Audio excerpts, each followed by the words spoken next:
ये क्वेश्चन उसने आपको दिया है ना। तो हम एक काम कर लेते हैं थोड़ा सा भाई, इस क्वेश्चन का हम लोग डायग्राम भी ले लेते हैं, ठीक है ना। आइए, ये ऐसे करके उसने हमें एक सवाल दिया, तो डायग्राम को मैंने थोड़ा बड़ा यहाँ पर आपको दिखा दिया इस तरीके से ना, ताकि आपको दिख जाए। ये ऐसे, ठीक, समझिए जरा। देखिए भाई, उसने हमसे कहा इन द गिवन डायग्राम, है ना, I1 माइनस 0.3 एम्पियर। इसका मतलब समझो जरा। देखिए जो I1 की वैल्यू उसने दी है, I1 की डायरेक्शन ऐसे दी हुई है। अब एक बात और समझ लीजिए बच्चों, कि जब भी वो करंट आपको नेगेटिव दे रहा है, तो नेगेटिव का मतलब ये है कि जो उसने डायरेक्शन दी उसके ऑपोजिट डायरेक्शन में। Hello hello hello hello hello भाई, उसने ऐसे बोला है I1, लेकिन I1 की वैल्यू कितना दिया है उसने, माइनस 0.3 एम्पियर। इसका मतलब ये है कि माइनस में अगर दिया है तो समझ जाना जिधर डायरेक्शन दी है उसके ऑपोजिट डायरेक्शन में फ्लो कर रहा है। मतलब रियलिटी क्या है, रियलिटी ये है कि करंट ऐसे नहीं फ्लो कर रहा है, समझिए जरा ध्यान से। रियलिटी ये करंट ऐसे नहीं फ्लो कर रहा है, करंट ऐसे फ्लो कर रहा है, इसके ऑपोजिट डायरेक्शन। बताइए आपको माइनस का मतलब समझ में आया? आपको माइनस का मतलब समझ में आया? बताइए। बस मैं माइनस का मीनिंग आपको बता रहा हूं कि कभी भी नेगेटिव अगर करंट दिया तो समझ जाइए जिस डायरेक्शन में डायग्राम में दिखा है उसके ऑपोजिट डायरेक्शन में करंट फ्लो कर रहा है, ये मतलब होता है। लेकिन सर हम क्या डायरेक्शन को ठीक ठीक करें क्वेश्चन में? नहीं भैया नहीं, आप डायरेक्ट सवाल को कर लीजिए, जो डेटा दिया है उससे आप कर लीजिए, आप परेशान मत होइए, ठीक है। आपको कंफ्यूज करने के लिए माइनस दिया, बस माइनस का मैंने मीनिंग बता दिया कि माइनस का मतलब ये बस होता है कि जिस डायरेक्शन में करंट शो किया गया उसके ऑपोजिट डायरेक्शन में फ्लो कर रहा है। लेकिन आपको क्वेश्चन में जो डेटा दिया उसी हिसाब से आप किरचॉफ का फर्स्ट लॉ लगाइए और आंसर आपके सामने होगा। आइए मैं आपको दिखाता हूं। देखिए बच्चों, उसने बोला I1 is equal to minus 0.3। मैंने कहा ठीक है भाई, मैं ऐसे ही ले लूंगा, क्या ही दिक्कत है। ऐसे करके हमारा करंट फ्लो कर रहा है माइनस 0.3 एम्पियर। फिर I4 is equal to 0.8 ampere. तो I4 का करंट आपका पॉजिटिव ही दिया है, I4 आपका इस तरीके से फ्लो कर रहा है और ये पॉजिटिव ही दिया है, यानी कि इसकी डायरेक्शन सही सही है, जो डायरेक्शन दिखाई गई है वही है 0.8 एम्पियर, ठीक। उसके बाद I5 इसने ऐसे दिखाया हुआ है, ये देखिए, ये I5 की डायरेक्शन ऐसे है और जो I5 की वैल्यू इसने दी है वो 0.4 एम्पियर। चलो भाई मान गए इनकी बात, बिल्कुल सही दिया हुआ है। तो I5 आपका कितना है, I5 कितना है, 0.4 एम्पियर। जो डायरेक्शन दिखाई है वही हमारा है, ठीक है। अब इसके बाद उसने हमसे बोला है I1 दिया है, I4 दिया है, I5, उसने बोला I2 निकालो, I3 निकालो, I6 रेस्पेक्टिवली। तो पहले I2 का आंसर, फिर I3 का आंसर, फिर I6 का आंसर। कुछ नहीं करना है आपको, कुछ नहीं करना है, डिफरेंट जंक्शन सर्च करते जाइए, किरचॉफ का लॉ लगाते जाइए। क्या बोला सर? डिफरेंट जंक्शन सर्च करते जाइए, किरचॉफ का लॉ लगाते जाइए। क्या आपको जंक्शन दिखाई पड़ा?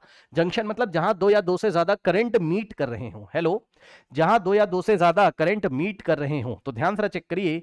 एक तो मुझे, मैं यहां से चल रहा हूं, एक मुझे आर जंक्शन दिखाई पड़ा, बोलो हाँ जल्दी से। इस आर जंक्शन पे बच्चों ये देखिए I2 इनकमिंग करंट है आपका और I1 यहां से आ रहा है।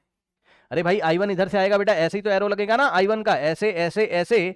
तो जंक्शन आर पे अगर आप किरचॉफ का फर्स्ट लॉ आप लगाएंगे, और एक चीज और मैं आपको दिखाने जा रहा हूं, आर से ही ये देखिए ये करंट ऐसे जाए। सर आपको कैसे पता चला? क्योंकि ये वाला एरो ऐसे, तो यही तो I4 है भाई, यही तो I4 है। तो I4 बाहर जा रहा है, ठीक, I1 इधर आ रहा है जंक्शन की तरफ, और I2 ऐसे आ रहा है। तो आप ये बताइए कि यहां पर अगर आप ध्यान से चेक करेंगे, एट जंक्शन आर अगर मैं लगाऊं, एट पॉइंट आर या जंक्शन आर, देखिए आने वाली करंट कौन कौन सी, I1 आ रहा है, I2 आ रहा है, बोलो हाँ। हेलो, I1 आ रहा है और I2 आ रहा है, ठीक। और बाहर कौन सा जा रहा है, I4। क्या मैंने कुछ गलत कर दिया भाई? आने वाली करंट का सम इज इक्वल टू जाने वाली, ठीक। तो वैल्यू रखिए जरा, I1 कितना, माइनस 0.3, तो I1 की वैल्यू माइनस 0.3 और प्लस I2 की वैल्यू क्या मुझे पता है, नहीं, I2 मुझे निकालना है, इज इक्वल्स टू I4 की वैल्यू कितनी, 0.8। हम वही रखेंगे जो क्वेश्चन में दिया हुआ है, क्योंकि हमने सिंपल फंडा लगाया है, आने वाली करंट का सम इज इक्वल्स टू जाने वाली। भाई बहुत सिंपल है यार, आने वाली का सम इज इक्वल्स टू जाने वाली का सम कर दीजिए, जो साइन वाइन दिए हो क्वेश्चन में उस हिसाब से रख दीजिए, आंसर आपका आ जाएगा। तो क्या यहां से मुझे I2 मिल रहा है? तो क्या यहां से मुझे I2 मिल जा रहा है? Yes sir. ये माइनस 0.3 उधर जाएगा तो ऐड हो जाएगा 0.8 और प्लस 0.3, तो I2 इज इक्वल्स टू आ जाएगा कितना, 0.11, नहीं 1 कितना आएगा भाई, 8 3 11, क्या 1.1 एम्पियर आएगा? बताइए बताइए, I2 is equals to 1 point. तो हम लोग अपना आंसर यहां पे नोट करते चलते हैं भाई। पहले हमें जिस ऑर्डर में पूछा उसी ऑर्डर में बताना, गलती मत करिएगा। तो I2 is equals to 1.1 ampere, ठीक है। तो अगर हम ऑप्शन देखें तो ऑप्शन हमारा माइनस 0.4 एम्पियर ये चला गया डी, और 0.4 एम्पियर ये भी चला गया, या तो ऑप्शन ए होगा या तो ऑप्शन बी होगा, ठीक। अब I3 निकाल लीजिए और हम देखते हैं क्या होता है। अब जंक्शन आर पे आपने लगाया, अब इसी तरीके से ध्यान दें बच्चों, क्या आप क्यू पे लगा सकते हो? क्या आप Q पे लगा सकते हो? तो एट Q अगर आप लगाते, तो मैं कहो तो ऊपर लगा के दिखा दूं, एट Q अगर आप लगाते स्टूडेंट्स, तो ध्यान से समझिएगा, यहां से पीछे से I6 आ रहा है, एरो देख लीजिएगा भाई, है ना, मैंने कुछ नहीं बोला है, उसने बोला है, उसने कहा कि यहां से I6 आ रहा है इस तरीके से, ठीक, यहां से आपका I6 आ रहा है, इसने इसका नाम I6 क्यों रख दिया यार? चलो अब रख दिया तो रख दिया, क्या ही करोगे भाई, रख दिया तो हम क्या करें, ठीक, I6 और यहां से आपका I3 आ रहा है, ठीक, और यहां से आपका I2 बाहर जा रहा है, ये I2 ऐसे ही तो जा रहा था ना, ठीक, okay.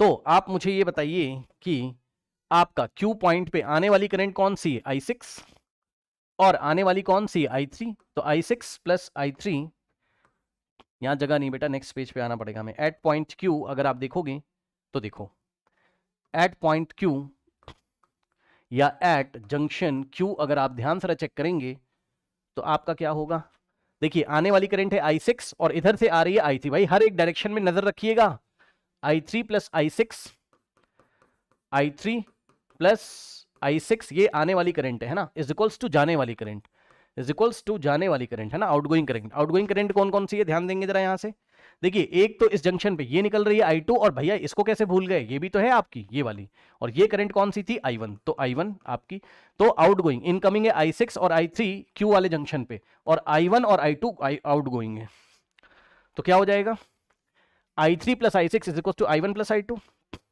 Is equals to I1 plus I2, value रखिए और सॉल्व करिए, वैल्यू रखिए और सॉल्व यहां पर करिए, ठीक है। आइए देखते हैं बच्चों, यहां पर देखिए I6 हमें नहीं पता, निकालना है, I1 हमें पता मैंने 0.3 एम्पियर, ठीक, तो I3 हमें नहीं पता, I6 हमें नहीं पता, is equals to I3 minus 0.3 ampere हमें दिया हुआ है, प्लस I2 हमने अभी अभी निकाला हुआ है, तो I2 हमने अभी भी निकाला, 1.1 पॉजिटिव का आया हुआ है ना, तो I2 की हमने वैल्यू रखी 1.1, अब 1.1 में से 0.3 माइनस करोगे तो आंसर आपको मिलेगा 1.1 में से 0.3 अगर आप माइनस करेंगे तो आपको मिलेगा 11 माइनस 3 इज 8, 0.8, ठीक, तो यहां से एक इक्वेशन बन रही है हमारे पास, I3 plus I6 is equals to 0.8, इसको आप इक्वेशन 1 मान लीजिए। अब किसी और जंक्शन पे लगा के देखिए, आइए मान लीजिए आपने लगाया कौन से जंक्शन पे, एस जंक्शन पे लगाएंगे, तो एस जंक्शन पे आने वाली करंट कौन कौन सी है, ध्यान देंगे स्टूडेंट्स, आने वाली I4 है, ठीक, I4 आ रही है, और I3 इस डायरेक्शन में ऐसे, तो ये I3 करंट है आपकी, ये I3 है ना, ऐसे करके, ठीक, तो देखिए जा कौन सी रही, I3 और I5 जा रही है, और आ रही है I4, तो I4 is equal to I3 plus I5, ठीक, I4 is equal to I3 plus I5, I4 at junction, कौन सा जंक्शन था भाई, junction S, junction S, I4 is equal to I3 plus I5,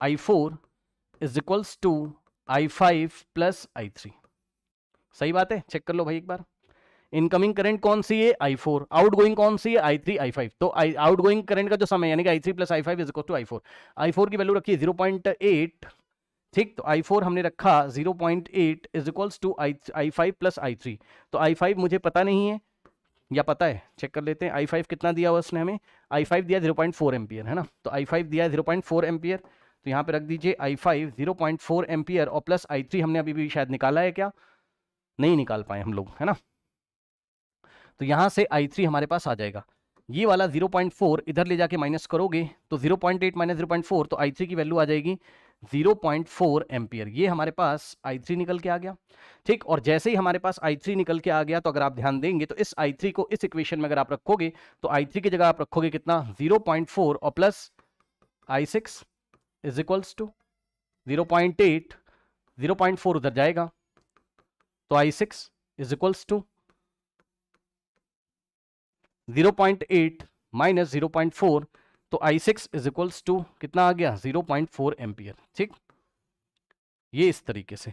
तो अगर आप ध्यान दें स्टूडेंट्स, तो हमारे पास सबसे पहले उसने क्या पूछा था, I2 हमने निकाल लिया, फिर उसने हमसे क्या पूछा था, I3 हमने निकाल लिया, I3 कितना आ रहा है भाई, I3 आ रहा है हमारे पास 0.4, ठीक, तो 0.4 एम्पियर, फिर उसने हमसे I6 पूछा था रेस्पेक्टिवली, तो I6 हमारे पास कितना आ रहा है, I6 हमारे पास 0.4 ही आ रहा है, ठीक, 0.4 एम्पियर ही आ रहा है। अब देख लीजिए 1.1 0.4 0.4, तो 1.1 ठीक है, 0.4 और 0.4, ठीक।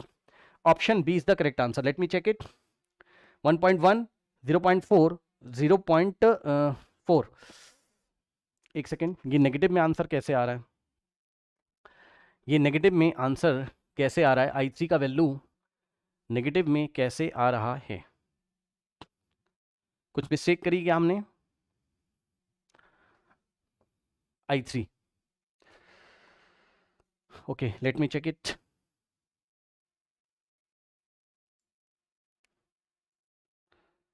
नाउ स्टूडेंट्स, बिल्कुल सही आंसर है, कोई भी दिक्कत यहाँ पर नहीं है, करेक्ट, बिल्कुल सही आंसर है हमारे पास, ठीक। तो ऑप्शन बी, आप इसको मत देखिएगा, ऐसा नहीं कुछ भी है ना, option B is the correct answer यार, ओके।